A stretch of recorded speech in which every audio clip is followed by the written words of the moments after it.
To my 6 to 22 strands, 7 to 9 ether, U-melanin, selenium-based black gods of this planet. I'm here with my brother. What's up? One of the law students. I can't even say, well, yeah, I guess I can't say that, because there is another brother that tends to have a habit of laying with the recessive. Oh, wow. So I gotta call them the law students. But other than that, you know, he's still my brother, you know what I'm saying? And what's up, y'all? Yeah. Know the culprit. But we here to build as always, and I don't even want to waste no time. I want to jump right into it. So, brother, you had something on your mind, man. Let's activate. Okay, yeah. So, a minute ago, I was trying to talk to you about like retaining your sexual energy, like your semen and everything like that. Yes. And like, you know, we waste, like, America is over sexualized, and we got a lot of porn and everything. And like we just like wasting our sexual energy away. And I want to know what's your intake on like saving that, because it's like retaining all of that, it makes you a better person. So I just want to get your intake on that. Well, first and foremost, as usual, as y'all know, mine ascension, I gotta go to the source. It's an absolute historical fact that we went through rites of passage as young men. By the time we hit the ages of 12 to 14, we were taught the practice of what's called regeneration or injaculation. Boys and girls were taught specifically their gender and function roles by the time they hit 12 years old. This is a fact. And by the time, and also we have to take in consideration that the black body matures twice as fast as the recessive body. So this is why I try to get across to people that when we hear this whole, I don't even want to say his name, but this whole escaping whatever, you know what I'm saying? We got to understand that by 14, 15, 16, I'm not condoning shit, but the black body, the black woman and the black man is already at a adult stage in life. And this is why nature has put within you the ability to produce at that age. No man did that. No man gave a female child her period by the time she hit 13 and 14. No man gave a man the ability to ejaculate sperm within a vagina to create life by 13, 14. This is nature's doing. So this is what makes you technically an adult at that time with a neurological aspect to make decisions. Now, we went through rites of passage, which elder men taught boys how to retain their life force. We went through rites of passage where elder men taught boys different sexual techniques of how to please women and last longer within bed and sexual pleasures. Now, you mentioned that America's a very sexual place. Let's also take in extreme consideration that we come from an extremely sexual people. Right. But the difference is we wasn't no fucking homos and no fatties. All right? I don't give a fuck what y'all say. Show me any depiction of a black man putting a fucking phallus in his mouth. Show me any depiction anywhere, I don't mean just Africa, anywhere outside of Europe, of a black man putting a phallus, another man's phallus, in his rectum. It don't exist. Right. So cut the bullshit. But I can show you endless pictures, papyruses, scrolls of niggas fucking chicks from the back. I mean, they pulling hair and everything. Right, 69 in, you know, eating it out and all that, or sipping the soma. See, that's another thing too. When the recessive comes across our ancient and sacred practices, because sex is a practice and an art, okay? They start renaming things. You see what I'm saying? We used to call going down on a woman sipping the soma. But see, they'll go, oh, you're eating a snatch and you're eating a pussy. And they turn things into a depraving, debauchery aspect. You see, which makes us feel ashamed of it. But it's nothing shameful about exploring your partner's body. There's nothing shameful about pleasing your partner in your polarity. The shame comes in is when you're trying to do an imitation aspect to another man as a man.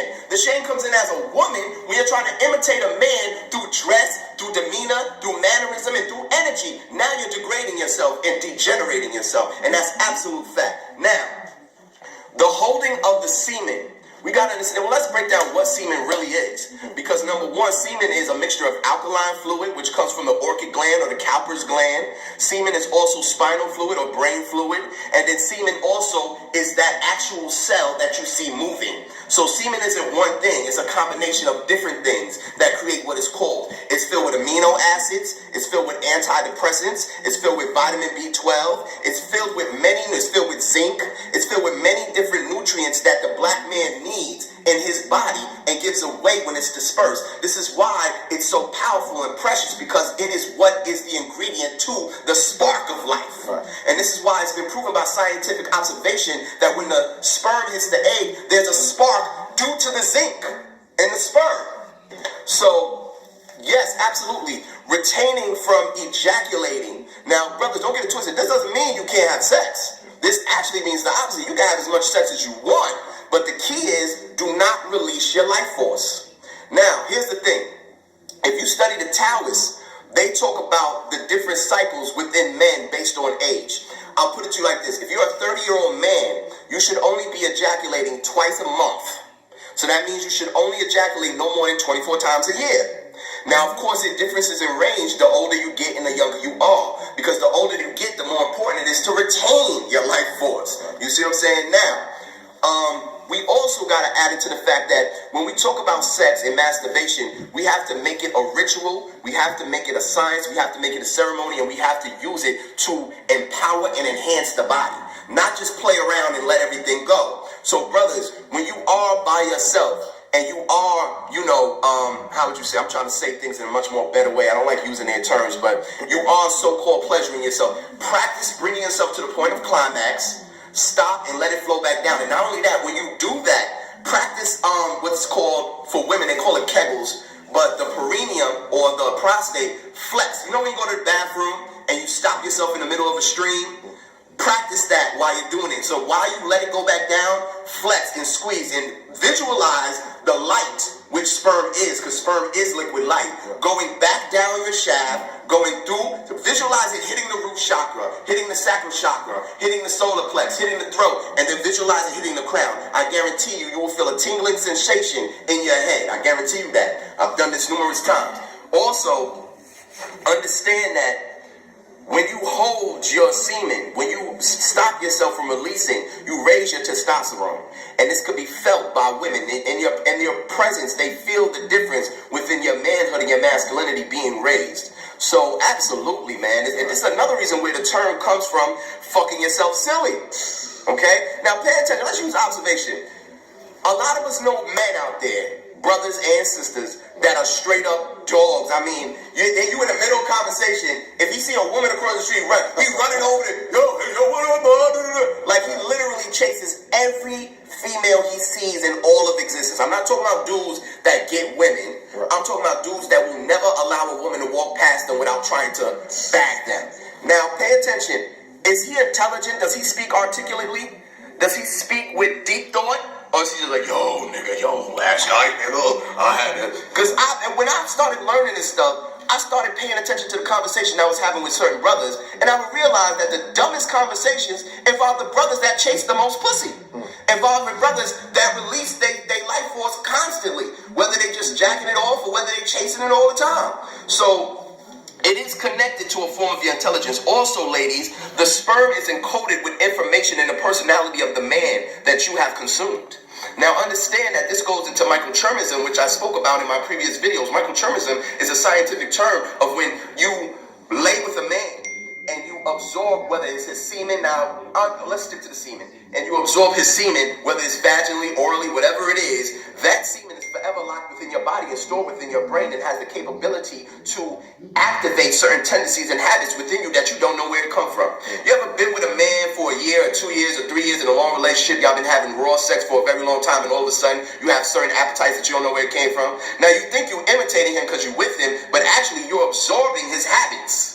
Because you're absorbing it through the DNA that's within his sperm cell. Also, by the way, to go even further, you're also absorbing habits from his family members. Because remember, DNA holds the lock, code, and key to all your bloodlines and generations.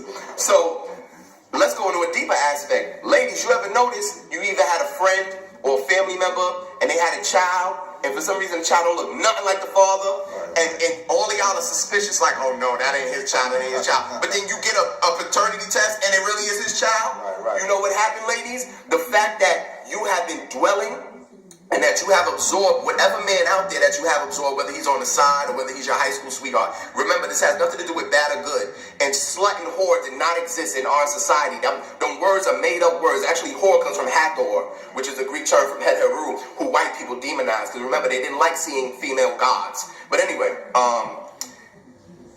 the reason why that child looks different is because the combination of the DNA from that man that you were in love with from high school, or that man that you were in love with when you was his side chick, whatever the situation might be, combined with you dwelling on that man, has turned that child into the resemblance of that man. And the father could still be the father genetically, right, but the sperm still exists within your body. It's still there. It doesn't go anywhere. And this is why it's very important to understand that when women constantly lay with so many different type of men, it's a funny, complex thing, because they're receiving so much nutrients, they're receiving so much antidepressants. I dare anybody to find me a sad hoe. Find me a depressed hoe. Think about it, ladies. For you to think about the chick in high school who was a slower, she was she ever depressed? She was always giggly and bubbly. She didn't care what nobody said. You call her a hoe all day, she's like, all right, and she go and get her some dick. Because sperm is filled with antidepressants. This is why some of y'all don't get dick for a long time, and y'all turn into the most evilest goddamn, we're just fuck everybody, I'm cutting everybody off, and I don't need shit. Fuck niggas, and niggas ain't shit, and all I need is my children, my son is my king, and that's insanity.